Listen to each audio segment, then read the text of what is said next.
Hello student. चलिए आज जो है आपका जो साइंस का एग्ज़ाम हुआ उसका जो है हम जो है आपका आंसर लेकर के आए हैं। तो आप लोग जितने भी स्टूडेंट एग्ज़ाम दिए हैं तो अपना आंसर मिलाएंगे कि आपका कितना सही हुआ और कितना गलत हुआ। तो यदि आप अभी तक मेरे चैनल को सब्सक्राइब नहीं किए हैं तो प्लीज़ आप मेरे चैनल को सब्सक्राइब कर ले। तो देखिए आपका क्या है क्वेश्चन। जैव आवर्धन प्रदर्शित करने वाली रसायन है डीडीटी। डीडीटी आपका सही आंसर क्या हो जाएगा? डीडीटी हो जाएगा। चलिए फास्ट में मारते हैं। उसके बाद चलिए आपका क्वेश्चन अगला क्या है। अगला क्वेश्चन आपका है कि रंध्र का मुख्य कार्य क्या है। तो आपका सही आंसर क्या हो जाएगा? गैस का विनिमय एवं वाष्पोत्सर्जन हो जाएगा आपके पास। उसके बाद चलिए आपका क्वेश्चन क्या है। देखिए वायुमंडल में जो है CO2 का प्रतिशत कितना होता है? तो 0.03% होता है। उसके बाद चलिए आपका अगला क्वेश्चन क्या है। देखिए पौधों के उत्सर्जी पदार्थ क्या है? पौधों के उत्सर्जी पदार्थ क्या है? तो उसका इनमें सभी हो जाएगा टेनिन गोंद और रेजिन सभी है। उसके बाद चलिए आपका अगला क्वेश्चन क्या है। अगला क्वेश्चन क्या है? सिर्फ आपको मिलाना है ना, मिलाना है। देखिए आपका अगला क्वेश्चन क्या है। देखिए 5 में है डायलिसिस मशीन द्वारा रक्त का शुद्धिकरण की क्रिया जो है प्रक्रिया क्या कहलाती है? तो आपका सही आंसर क्या हो जाएगा? हीमोडायलिसिस। उसके बाद चलिए 6 नंबर का क्वेश्चन, निम्नलिखित में से कौन गुरुत्वानुवर्तन का उदाहरण है? जड़ की वृद्धि। उसके बाद चलिए आपका अगला क्वेश्चन क्या है। देखिए देख रहे हैं कि आपका अगला क्वेश्चन क्या है। जड़ की वृद्धि इसमें हो गया। उसके बाद चलिए चलिए आपके पास जो है क्या है। 7 नंबर का क्वेश्चन क्या है। देखिए 7 नंबर का क्वेश्चन क्या है। एक नंबर रुक जाइए। एक मिनट रुक जाइए। हाँ देखिए आपका 7 नंबर का पूर्ण विकसित अंडाशय कहलाता है, फल कहलाता है। उसके बाद 8 नंबर का कोई लैंगिक जनन संचालित है एड्स से। उसके बाद चलिए आपका अगला क्वेश्चन क्या है। देखिए आपका अगला क्वेश्चन है कि चूना चूना जल का रासायनिक सूत्र क्या होता है? कैल्शियम ऑक्साइड होता है। देखिए 11 नंबर क्वेश्चन क्या है। तो निम्नलिखित में जो है सोडा एस का सूत्र क्या होता है? Na2CO3 होता है। उसके बाद चलिए आपका अगला क्वेश्चन क्या है। देखिए आपका अगला क्वेश्चन है कि 12 नंबर क्वेश्चन, निम्नलिखित में से कौन ग्लोबल लवण का सूत्र है? तो आपका सही आंसर Na2SO4 7H2 हो जाएगा। क्या हो जाएगा? Na2SO4 7H2। उसके बाद चलिए आपका अगला क्वेश्चन क्या है। देखिए निम्नलिखित में से संश्लेषित जो है सूचक कौन सा है? तो आपका क्या हो जाएगा? मेथिल ऑरेंज हो जाएगा आपका सही आंसर। उसके बाद चलिए आपका अगला क्वेश्चन क्या है देखते हैं। आपका अगला क्वेश्चन है निम्नलिखित में से कौन सा पदार्थ बिना ज्वाला के जलता है?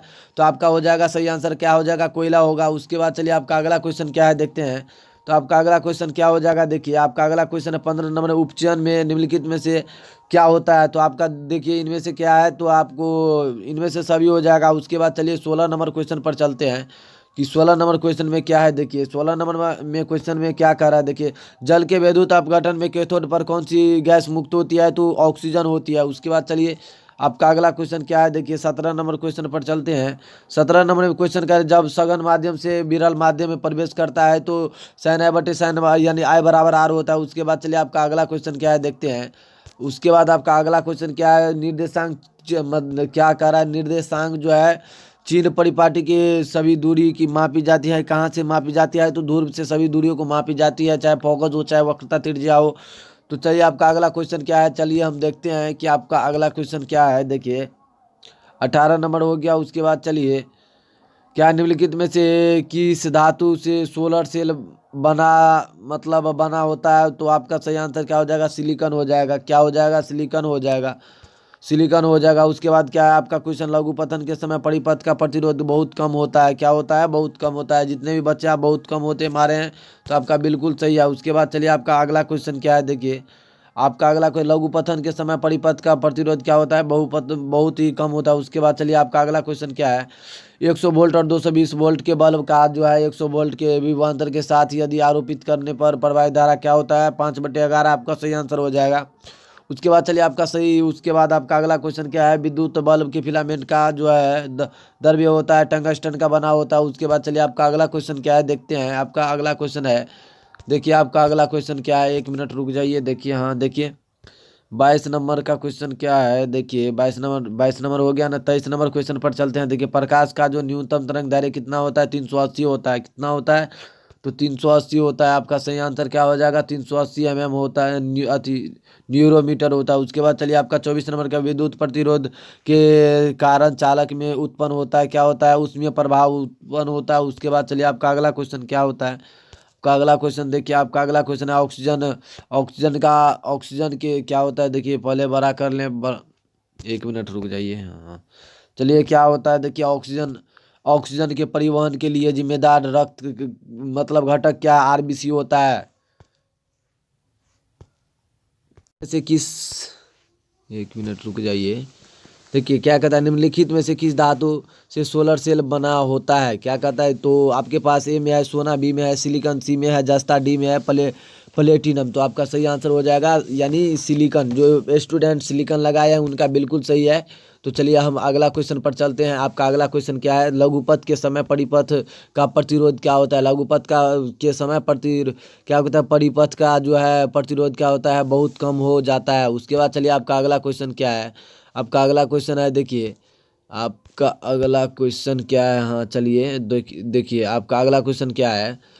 देखिए कहता है 100 वोल्ट और 220 वोल्ट के एक बल्ब के आर ए 100 वोल्ट विभवांतर आरोपित करने पर प्रवाहित विद्युत धारा क्या होगी। तो प्रवाहित विद्युत धारा क्या होगी, तो आपका देखिए क्या हो जाएगा, 2100/220 होगा। 21 क्या होता है देखिए, सॉरी 100 बटे क्या होता है, 220 होता है। 0 0 कैंसिल हो जाएगा, 0 0 कैंसिल, और 5 5 1 5 11 दूनी 22 होता है, यानी 5/11 सही आंसर हो जाएगा। 5/11 एम्पियर हो जाएगा। चलिए उसके बाद आपका अगला क्वेश्चन क्या है देखते हैं। आपका अगला क्वेश्चन है देखिए, विद्युत बल्ब के फिलामेंट का द्रव्य होता है, क्या कहता है। विद्युत बल्ब के फिलामेंट का द्रव्य क्या होता है, टंगस्टन का होता है। क्या होता है, टंगस्टन का होता है। उसके बाद चलिए आपका अगला क्वेश्चन क्या है। अगला क्वेश्चन है आपका अगला क्वेश्चन है देखिए, इसमें ने 23 नंबर का क्वेश्चन है देखिए। 23 नंबर का क्वेश्चन क्या कहता है, प्रकाश का जो न्यूनतम तरंग दैर्घ्य है किसमें मतलब कितना होता है। तो आपका सही आंसर क्या हो जाएगा, 380। जो बच्चे आप 380 लगाए उनका बिल्कुल सही है। उसके बाद चलिए आपका क्वेश्चन क्या है देखिए, विद्युत प्रतिरोध के कारण चालक में उत्पन्न होती है क्या होती है। तो उसमें प्रभाव होती है, यानी इसका सही आंसर हो जाएगा सी। इसका क्या हो जाएगा, सी हो जाएगा। उसके बाद चलिए आपका अगला क्वेश्चन चलते हैं। आपका अगला क्वेश्चन है कि ऑक्सीजन के क्या कहता है, ऑक्सीजन के परिवहन के लिए जिम्मेदार रक्त का घटक क्या है। तो ये आपका सही आंसर क्या हो जाएगा, आरबीसी हो जाएगा। उसके बाद चलिए आपका अगला क्वेश्चन 26 नंबर क्वेश्चन क्या है, चलते हैं। आपका 26 नंबर क्वेश्चन देखिए, 26 नंबर क्वेश्चन में क्या है देखिए, 26 नंबर का क्वेश्चन है कृमि रूप परिसेशिका किनका हिस्सा है। क्या कहता है, कृमि जो है कृमि परिसेशिका किनका हिस्सा है। तो आपका हो जाएगा आहार नाल का। उसके बाद चलिए आपका अगला क्वेश्चन क्या है। आपका अगला क्वेश्चन है देखिए, कहता है प्रकाश की ओर परारोह की गति होती है। क्या कहता है, प्रकाश की ओर परारोह की गति होती पर प्रकाशानुवर्तन होता है। उसके बाद चलिए आपका अगला क्वेश्चन क्या है देखते हैं। आपका अगला क्वेश्चन है देखिए, आपका अगला क्वेश्चन है कि किससे बचने के लिए आयोडीन जो क्या कहता है, किससे से बचने के लिए आयोडीन नमक का प्रयोग की सलाह दी जाती है। क्या हो जाएगा, आपका घेंगा हो जाएगा। उसके बाद चलिए आपका अगला क्वेश्चन क्या है। आपका अगला क्वेश्चन है कपाल में मनुष्य के कपाल में मतलब तंत्रिका की संख्या कितनी होती है। क्या कहता है देखिए, मनुष्य के कपाल में तंत्रिका की संख्या कितनी होती है। तो 12 होते हैं। कितने, 12 जोड़े होते हैं। 12 जोड़े यानी 24 होते हैं, यानी 12 जोड़े होते हैं। उसके बाद चलिए आपका अगला क्वेश्चन क्या है देखिए। आपका अगला क्वेश्चन है मस्तिष्क का कौन सा भाग में गंध पहचानने का केंद्र होता है। क्या कहता है, मस्तिष्क का कौन सा भाग में गंध क्या कहता है गंध पहचानने का जो है केंद्र होता है। तो आपका क्या हो जाएगा, मध्य मस्तिष्क में हो जाएगा। क्या कहाँ हो जाएगा, मध्य मस्तिष्क में हो जाएगा। उसके बाद चलिए आपका अगला क्वेश्चन क्या है। आपका अगला क्वेश्चन है देखिए, आपका अगला क्वेश्चन देखिए, प्रथम मासिक धर्म का प्रकट होना क्या कहलाता है। क्या कहता है देखिए, प्रथम मासिक धर्म का क्या कहलाता है, प्रथम मासिक धर्म का प्रकट होना क्या कहलाता है। एक में है मोनोपाउज, बी में है मोनार्च। तो आपका सही आंसर क्या हो जाएगा, मोनार्च हो जाएगा। उसके बाद चलिए आपके आपके पास क्वेश्चन क्या है देखते हैं। आपका क्वेश्चन, निम्नलिखित में से कौन सा कृत्रिम कायिक प्रबंधन क्या कहता है, कायिक प्रबंधन की एक विधा है। तो आपका सही आंसर क्या हो जाएगा, इनमें से सभी हो जाएगा। जितने बच्चे इनमें से सभी लगाए उनका बिल्कुल सही है। उसके बाद चलिए आपका क्वेश्चन क्या है देखिए। आपका क्वेश्चन है देखिए, 33 नंबर का क्वेश्चन है देखिए, निम्नलिखित में से कौन सी अधातु विद्युत का सुचालक होता है। क्या कहता है, निम्नलिखित में से कौन सा अधातु जो होता है विद्युत का सुचालक होता है। तो देखिए आपका सही आंसर क्या हो जाएगा, ग्रेफाइट हो जाएगा। जितने भी बच्चे आप ग्रेफाइट में मारे हैं तो आपका बिल्कुल सही है। उसके बाद चलिए आप अगला क्वेश्चन पर चलते हैं। अगला क्वेश्चन क्या है देखिए, अगला क्वेश्चन 34 नंबर, सक्रिय श्रेणी। क्या कहता है, सक्रिय श्रेणी में निम्नलिखित में से कौन से सबसे अधिक क्रियाशील व धातु होते हैं। तो देखिए आपके पास 4 ऑप्शन है, जिसमें आपका सोडियम सही होगा। जितने भी बच्चे आप सोडियम लगाए हैं उसका बिल्कुल सही है। उसके बाद चलिए, उसके बाद क्या होता है आपका क्वेश्चन क्या है देखिए, 35 नंबर का क्वेश्चन क्या है देखिए, 35 नंबर का क्वेश्चन है, शुद्ध सोना कितने कैरेट का होता है। क्या कहता है कि शुद्ध सोना कितने कैरेट का होता है। देखिए शुद्ध सोना जो है आपको कैरेट 24 कैरेट का होता है। जब सोना का आभूषण बनाता है तो उसका जो है 22 कैरेट का होता है। तो आपका यहाँ पर सही आंसर क्या हो जाएगा, 24 कैरेट, 24 कैरेट हो जाएगा। चलिए आपका अगला क्वेश्चन क्या है, आपका अगला क्वेश्चन है देखिए, आपका अगला क्वेश्चन, निम्नलिखित में से किस धातु को किरोसिन के तेल में डुबा कर रखा जाता है। देखिए सोडियम और पोटेशियम को, तो इनमें है सोडियम, तो आपका सही आंसर हो जाएगा सोडियम। उसके बाद चलिए आपका अगला क्वेश्चन क्या है देखते हैं। आपका अगला क्वेश्चन है, आपका अगला क्वेश्चन देखिए 37 नंबर में, अम्ल के जलीय विलयन में निम्नलिखित में से कौन सा उत्पन्न होता है। H+ आयन होता है। क्या होता है, तो H+ आयन है। और अब क्षार में क्या होता है, तो H- होता है। तो आपका सही आंसर, जितने भी बच्चे बी लगाए हैं उनका बिल्कुल सही है। उसके बाद चलिए 38 नंबर क्वेश्चन पर चलते हैं। निम्नलिखित में से सबसे सबल अम्ल क्या है, HCl है। उसके बाद चलिए आपका अगला क्वेश्चन क्या है, आपका अगला क्वेश्चन है, आपका अगला क्वेश्चन क्या है देखते हैं। देखिए 40 नंबर में क्वेश्चन, निम्नलिखित में से कौन सा पदार्थ जलीय विलयन यानी नीले लिटमस पत्र को लाल कर देता है। तो देखिए आपका जो है अम्ल हो जाएगा। आपका सही आंसर क्या हो जाएगा, अम्ल हो जाएगा। उसके बाद चलिए आपका अगला क्वेश्चन क्या है देखते हैं। आपका अगला क्वेश्चन कहता है कि धोबिया सोडा का रासायनिक सूत्र क्या होता है। धोबिया सोडा का रासायनिक सूत्र Na2CO3 10H2O होता है। उसके बाद चलिए आपका अगला क्वेश्चन क्या है देखिए, आपका अगला क्वेश्चन है, आपका अगला क्वेश्चन है कि देखिए 42 नंबर का, निम्नलिखित में से कौन से अधातु है। क्या कहता है, निम्नलिखित में से कौन से जो है अधातु है। तो अधातु, एक मिनट रुक जाइए, अधातु, हाँ चलिए अधातु जो है आपका क्या है, क्या होता है, पोटासियम होता है, यानी पी होता है। इसका सही आंसर बी हो जाएगा। आपका कितना हो जाएगा, बी। उसके बाद चलिए 43 नंबर का क्वेश्चन है कि कैल्शियम की परमाणु संख्या कितने होते हैं। कैल्शियम का परमाणु संख्या 20 होते हैं। उसके बाद चलिए आपका अगला क्वेश्चन क्या है देखते हैं। आपका अगला क्वेश्चन 44 नंबर क्वेश्चन है देखिए, 44 नंबर में क्वेश्चन है कि मेंडलीव की आवर्त सारणी में वर्गों की कितने संख्या होते हैं। मेंडलीव के वर्गों की संख्या कितनी है। तो आपका सही आंसर क्या हो जाएगा, 8 हो जाएगा सही आंसर। उसके बाद चलिए आपका क्वेश्चन है कि जिप्सम का रासायनिक सूत्र क्या होता है। क्या होता है जिप्सम का रासायनिक सूत्र क्या होता है। तो CaSO4 1/2H2O होता है। क्या होता है, CaSO4 1/2H2O होता है। उसके बाद चलिए आपका अगला क्वेश्चन क्या है, वो क्या होता है, बोरोन का परमाणु भार क्या होता है। बोरोन 5 5 दूनी 10 यानी 11 होता है। इसका क्या होता है, 11, ओ सॉरी 5 दूनी 10, इसका 10 होता है। उसके बाद चलिए आपका अगला क्वेश्चन क्या है देखिए, आपका अगला क्वेश्चन है 46 यानी 47 नंबर का क्वेश्चन क्या है देखिए, केलामाइन निम्नलिखित में से किस धातु का अयस्क है। केलामाइन जो आपका जिंक का अयस्क है। देखिए आपका सही आंसर क्या हो जाएगा, जिंक हो जाएगा। उसके बाद चलिए क्या क्वेश्चन है कि 48 नंबर में क्वेश्चन क्या है देखिए, 48 नंबर का क्वेश्चन है आपका कि अमोनिया के अणु में क्या कहता है, अमोनिया के अणु में नाइट्रोजन एवं हाइड्रोजन के परमाणु का अनुपात कितना होता है। तो 3:1 होता है। आपका सही आंसर 3:1 हो जाएगा। उसके बाद चलिए आपका अगला क्वेश्चन है, आपका अगला क्वेश्चन क्या है देखिए, निम्नलिखित में से क्या कहता है, निम्नलिखित में से कौन पराग कोष में पाया जाता है। देखिए आपका सही आंसर हो जाएगा परागकण हो जाएगा। क्या हो जाएगा, परागकण हो जाएगा।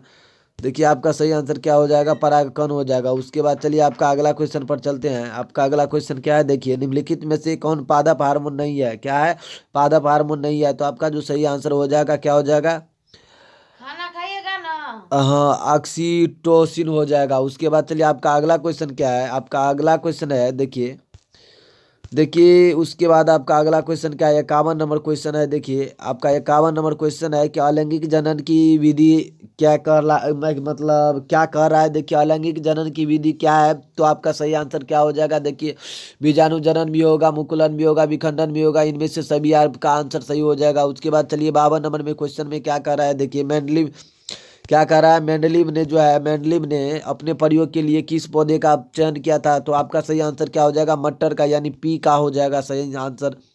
उसके बाद चलिए आपका अगला क्वेश्चन क्या है देखते हैं। आपका अगला क्वेश्चन है देखिए, निम्नलिखित में से किनको जीव विज्ञान का पिता कहा जाता है। मतलब किसको कहा जाता है जीव विज्ञान का पिता। तो अरस्तु को कहा जाता है। किसको, अरस्तु को कहा जाता है। उसके बाद चलिए आपका अगला क्वेश्चन क्या है, चलते हैं आपका अगला क्वेश्चन पर चलते हैं देखिए, अगला क्वेश्चन पर चलते हैं हम। 54 नंबर का क्वेश्चन है, मानव मानव युग में लिंग के लिंगुत गुण की संख्या कितनी होती है? 2 होते हैं, यानी XX या XY होते हैं। उसके बाद चलिए आपका अगला क्वेश्चन क्या है? आपका अगला क्वेश्चन क्या है? तो देखिए, प्रकाश संश्लेषण की प्रक्रिया जो है अभिक्रिया होती है किसमें होता है? क्लोरोप्लास्ट में के स्टोमाटा में होता है। किसमें होता है? तो क्लोरोप्लास्ट के स्टोमाटा में होता है, स्टोमाटा में होता है, यानी आपका सही आंसर हो जाएगा ये। जितने भी बच्चे आप ये लगाए आपका बिल्कुल सही है, आपका बिल्कुल सही है। उसके बाद चलिए आपका क्वेश्चन क्या है? देखिए आपका क्वेश्चन है, देखिए आपका कितना नंबर का क्वेश्चन होगा? तो 56 नंबर का क्वेश्चन होगा ना। 56 नंबर का क्वेश्चन देखिए क्या कहता है? गुर्दे में मतलब गुर्दे में उत्पादित मूत्र और अस्थायी रूप से संग्रहित होता है, कहाँ पर होता है? तो मूत्राशय में होता है। आपका सही आंसर डी हो जाएगा। जितने भी बच्चे सी डी मारे होंगे आपका बिल्कुल सही है। उसके बाद चलिए क्या होता है? पेंटेन, जिसका अणुसूत्र क्या होता है? C5H12 होता है। कितने संरचना समय वह भी संभव है? तो आपका सही आंसर क्या हो जाएगा? 5 हो जाएगा आपका सही आंसर। उसके बाद चलिए आपका क्वेश्चन क्या है देखते हैं। आपका क्वेश्चन है देखिए 58 नंबर में क्वेश्चन क्या है? 1 मिनट रुक जाइए। इससे पहले जो है आपका 58 नंबर देखिए, कार्बन आवर्त सारणी के किस वर्ग का है मतलब सदस्य है? तो आपका सही आंसर क्या हो जाएगा? 14। 14वां वर्ग का सदस्य है कार्बन। कार्बन को किस वर्ग का सदस्य है? तो 14वां वर्ग का सदस्य है, यानी 14, यानी डी हो जाएगा आपका सही आंसर।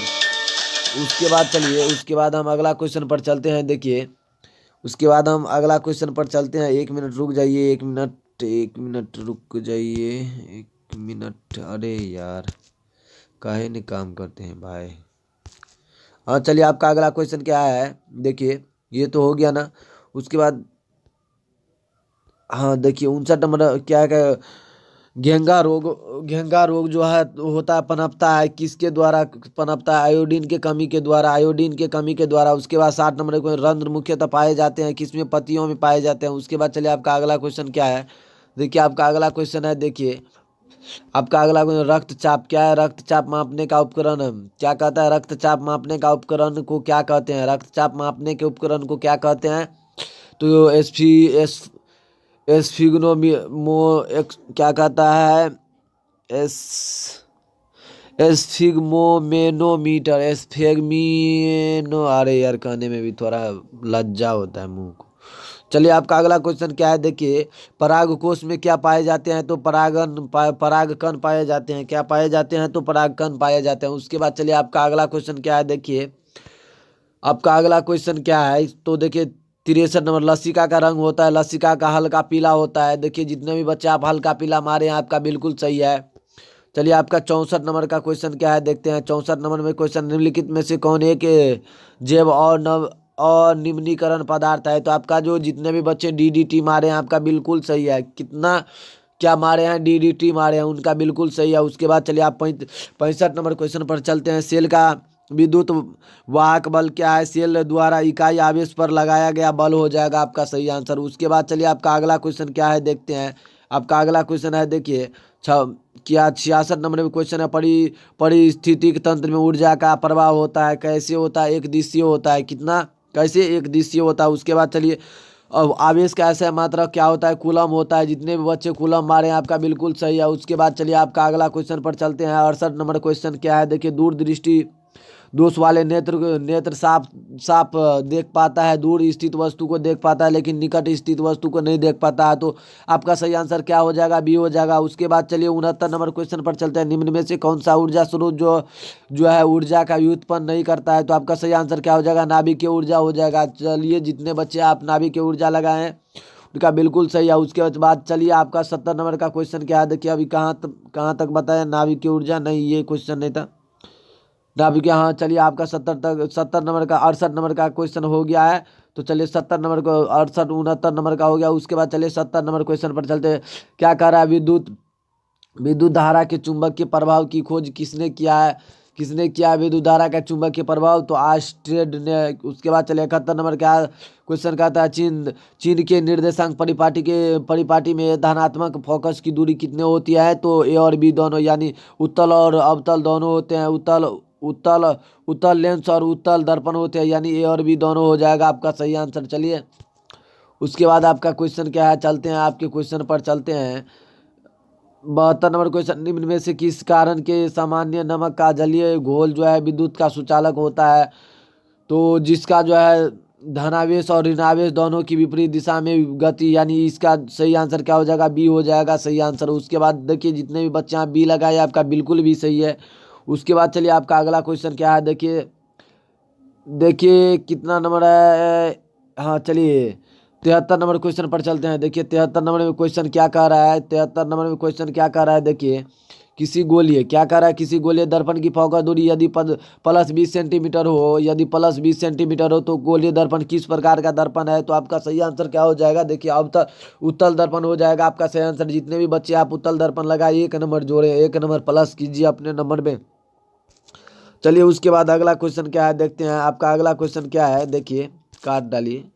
हाँ चलिए आपका अगला क्वेश्चन क्या है, देखिए 73 नंबर हो गया। उसके बाद चलिए 74 नंबर क्वेश्चन पर चलते हैं। समतल दर्पण द्वारा बना प्रतिबिंब कैसा होता है? क्या क्वेश्चन है देखिए, देखिए क्या है क्वेश्चन, समतल दर्पण द्वारा बना प्रतिबिंब कैसा होता है? देखिए आपका सही आंसर हो जाएगा काल्पनिक। जितने भी बच्चे यदि आप काल्पनिक लगाए हैं तो बिल्कुल सही है आपका। चलिए उसके बाद क्वेश्चन क्या, निम्नलिखित में से दर्पण का सूत्र क्या होता है? क्या कहता है, निम्नलिखित में से दर्पण का सूत्र क्या होता है? 1/आप बराबर 1/v प्लस 1/u है।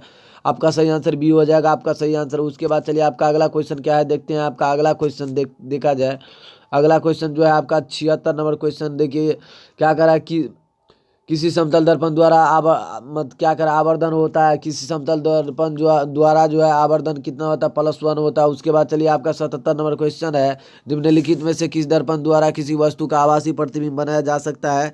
तो आपका जो सही आंसर हो जाएगा, देखिए समतल दर्पण द्वारा, उत्तल दर्पण द्वारा, अवतल दर्पण द्वारा, तीनों दर्पण के द्वारा जो है आपको जो है क्या आभासी प्रतिबिंब बनाया जा सकता है। तो आपका सही आंसर डी हो जाएगा। इसका 77 का जितने भी स्टूडेंट डी मारे हैं आपका बिल्कुल सही है।